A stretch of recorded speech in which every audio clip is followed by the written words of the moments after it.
Olá, então sejam muito bem-vindos ao mais novo programa da TV A Plateia, também a interação com as nossas redes sociais, o SOS Livramento, salvem os santanenses. E eu estou aqui com o Rafael de Castro. Rafael, bom dia. Bom dia. Na verdade, não sei se é bom dia, boa tarde, boa noite, porque a gente não sabe que horas o pessoal vai ver. Então, se tu quiser cumprimentar o pessoal com os três. Pessoal, bom dia, boa tarde ou boa noite. Muito bem. O Rafael, que é, na verdade, ex-vendedor de pastel, universitário, professor, escritor, vendedor de livros. Deixei algo de fora? Por enquanto é isso aí. Líder do movimento de voluntários. Líder de movimento de voluntários. Tem alguma profissão que tu não faria, Rafael? Que eu não faria? Sim. Qualquer uma que não seja honesta. Eu acho que isso já não aceitaria. Alguma coisa que não fosse honesta, isso já não faria. A gente te conheceu aqui na cidade de Santana do Livramento como um vendedor de pastel, né?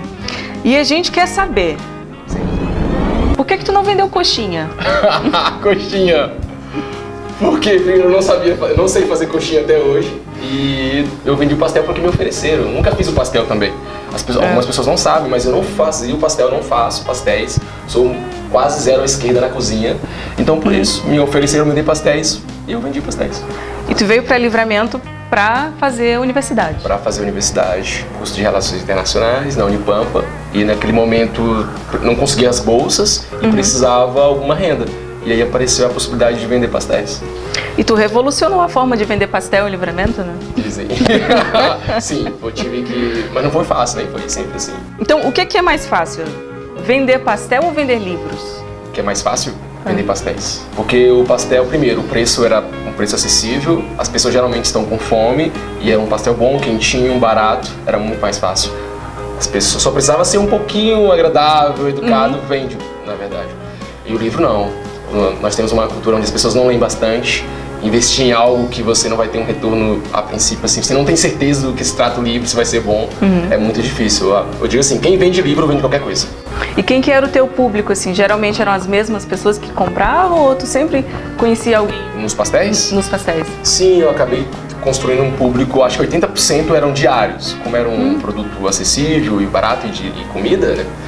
Geralmente 80% era diários, pessoas que me compravam todos os dias, assim, seja na universidade, na parada de ônibus ou nas ruas. E alguém reclamou do recheio uma vez? Já, várias vezes. Que não tinha recheio, que o recheio não era bom, sei lá, várias reclamações. E como é que tu lidava com isso?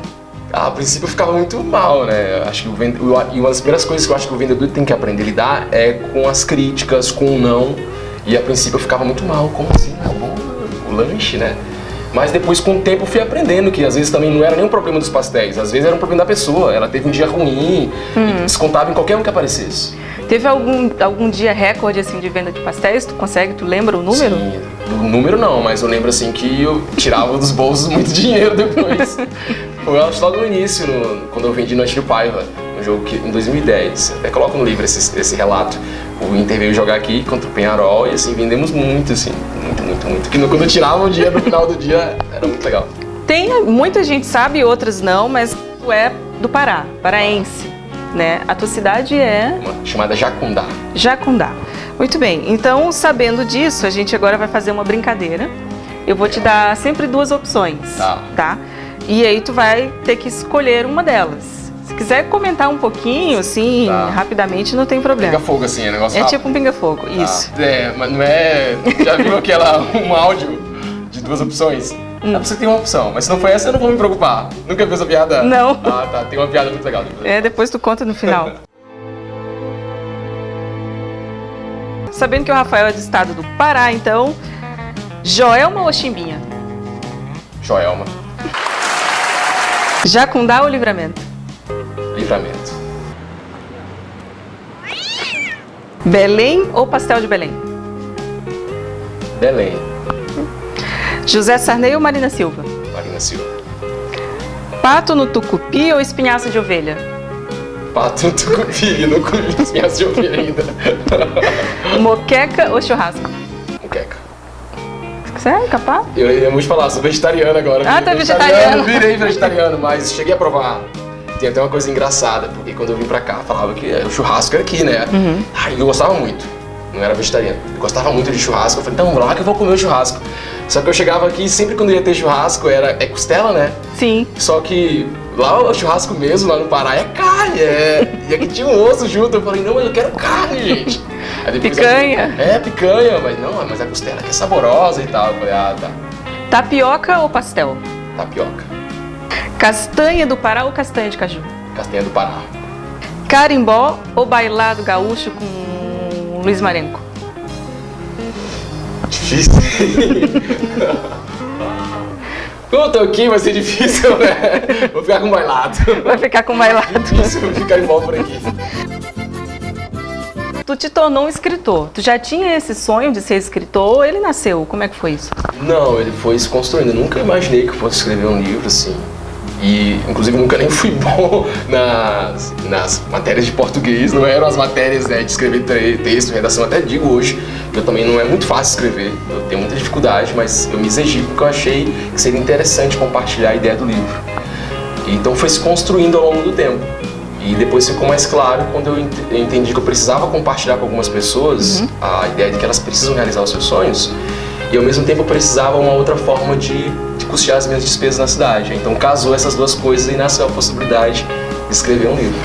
Eu lembro que tu estava bem apreensivo quando chegaram as primeiras edições e tudo, né? Conseguiu vender já bastante? Sim, já vendemos bastante, assim. Foi primeiro apreensivo porque não tinha dinheiro para lançar, né? Eu escolhi o formato de pagar todo o valor e depois ficar com todo o bônus, né? Então foi aquele corre-corre para conseguir pagar junto à editora e é muito caro. E depois sim, já vendi bastante e ainda hoje vendo e já vendemos mais de 3 mil livros. 3 mil livros. Tu sempre tira selfie com as pessoas que compram o teu livro, né? Tá sempre tirando uma selfie. Tu faz a selfie pra quê? Pra garantir que elas vão ler o livro? Também, mas a selfie também é uma forma de fazer propaganda. Porque muitas pessoas queriam tirar selfie comigo. Porque, sei lá, porque ganha muitas curtidas, eu não sei o que elas entendiam. Eu entendi que elas ficavam felizes quando tiravam selfie. Eu quero tirar uma selfie contigo. Aí quando veio a questão do livro, a selfie também ficava para ter um momento com a pessoa, mas para já tentar fazer uma propaganda para outras pessoas saberem que eu estou vendendo o livro, que alguém que elas conhecem compra o livro, né? Então funciona mais nesse sentido. Tu é um cara que sempre foi conhecido pela tua solidariedade, sempre foi muito solidário e eu tenho uma lembrança, acho que 2 edições já do teu aniversário, 3? Foi duas edições do teu aniversário. Ao invés de fazer uma festa ou fazer alguma outra comemoração, tu convidava os amigos para fazer a lavagem do terminal, né? Tu achou que a festa ia sair mais caro? Na verdade não ia nem ter festa. Foi assim, eu tava lá num dia no terminal, eu vendia os pastéis no terminal de ônibus. E aí uma senhora que ela tinha problemas, assim, ela fez as necessidades dela ali no terminal. E eu falei, cara, eu nunca tinha visto ninguém lavar o terminal. Eu já vendi já uns 3 ou 4 anos ali. Mas vai ficar aí a semana toda. E aí no final do dia eu decidi pessoalmente ir num estabelecimento do lado, comprar um detergente e lavar. Aí eu tava lavando e falei, como seria legal se a gente fizesse um mutirão? E aí eu fazia aniversário 3 dias depois, aí rolou assim, mas super espontâneo. Vou fazer um convite pro pessoal vir compartilhar comigo esse momento. E assim, foi meu melhor aniversário, sabe? A experiência de porque geralmente no aniversário a gente quer receber as coisas. A gente sempre quer receber presente, quer receber os parabéns, mas você entregar algo num dia que é tão importante pra você foi uma experiência única, assim. Maravilhoso, meu melhor aniversário. E quem que é o Rafael lá de Jacundá, no interior do Pará? Quem que é o Rafael lá? Desconhecido, assim, ó, eu ando na minha cidade, eu até brinco. Ninguém sabe, totalmente desconhecido. E até porque faz muito tempo que eu saí de lá. Primeiro eu saí aos 13 anos porque eu queria ser jogador de futebol. Então eu morei um tempo em São Paulo, morei em Belém. E os meus amigos de infância, a maioria já moram em outros lugares também. Então se eu for em Jacundá, claro, tenho alguns amigos, tenho a família. Mas não se compara o que é o Rafael de Livramento, entende? Então eu me sinto muito mais daqui, hoje, né? De um santanense, assim, de coração mesmo, do que em Jacundá. Tu já tem o título de cidadão santanense, né? Ganhei em 2013 título de cidadão santanense no horário. Olha aí. Bem legal, já tem. já tem um caminho. E como é que é? Tu tem o sonho ainda de seguir uma carreira diplomática? Olha, a carreira diplomática, ela é ainda aí eu acho que ela depende dos momentos que eu tô vivendo. Se eu tô muito decepcionado com outras áreas, eu sempre penso nela de novo. Mas a carreira diplomática é muito difícil para você passar na carreira. E eu criei um grupo na universidade pra gente estudar, eu e outros colegas, pro concurso. E aí, estudando pra carreira, pra prova, eu fui descobrindo como é difícil ser diplomata no Brasil e qual é realmente a função do diplomata. E o diplomata, ele é nada mais do que um executor de políticas pensada por outras pessoas. E aí eu fiquei me questionando se eu seria esse perfil, né? Simplesmente executor de políticas. E aí, independentemente se você vai ser a favor ou contra aquilo, você tem que executar. E aí eu fui vendo que talvez eu não tenha esse estômago, né? E eu fui sempre...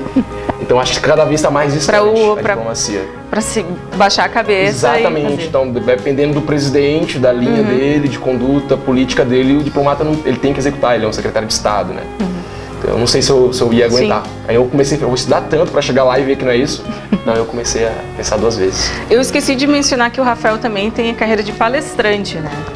Palestrante. Como foi que começou essas tuas palestras? Foi a partir da venda dos pastéis ou já foi com a ideia de lançar o livro? E não, surgiu antes, com os pastéis mesmo, assim. As pessoas começaram a ver uma forma de motivar outros alunos em escolas e começaram a me convidar para ir em algumas escolas, alguns eventos também. E aí me convidaram e eu fui vendo. Inclusive, quando eu fui lançar o livro, na verdade, é a ideia do que eu já dizia nas palestras. Então foi, inclusive, muito mais fácil escrever. As pessoas perguntam para mim, quanto tempo tu demorou para escrever? Eu falei, escrevi em 2 meses. Por que foi tão rápido? Porque eu já sabia o que eu ia escrever. Porque eu já falava há muito tempo sobre esse assunto. Quando eu sentei para escrever, foi rápido. Queria então que tu deixasse uma mensagem para o pessoal que está acompanhando o nosso primeiro programa do SOS Livramento. Salvem os santanenses. A gente vai trazer aqui sempre entrevistas divertidas com pessoas da comunidade, bastante conhecidas como é o Rafael, ou pessoas que dentro da sua roda de amigos fazem a diferença. Dentro do SOS Livramento, salvem os santanenses. Eu quero que tu diga uma coisa que Livramento precisa ser salva. Os santanenses precisam ser salvos do quê? Eu acho que de acreditar em Santana do Livramento. Sempre quando eu converso com alguns santanenses, e principalmente os jovens, isso às vezes me deixa preocupado. Como eles ainda não acreditam que Santana do Livramento é um lugar bom e que tem potencialidades e que eles podem fazer uma cidade melhor. Isso eu acho que é o que precisa mesmo, resgatar isso. O santanense, principalmente o jovem santanense, começar a querer produzir aqui, querer fazer aquilo que eles querem buscar lá fora, aqui em Livramento. Acho que acreditar e construir junto. Obrigada. Eu agradeço pelo convite. Tu tem um livro aí? Não. Não, trouxe. Escola. Esqueceu o livro? Esqueci o livro. Esqueço, mas hoje eu esqueci. Estou sempre com o livro. Tá bem, então. Bom, pessoal, muito obrigada. Espero que tenham gostado e a gente aguarda então o próximo episódio dessa temporada do SOS Livramento pela TV A Plateia e nossas redes sociais pelo Facebook. Foi legal. Quanto tempo aí?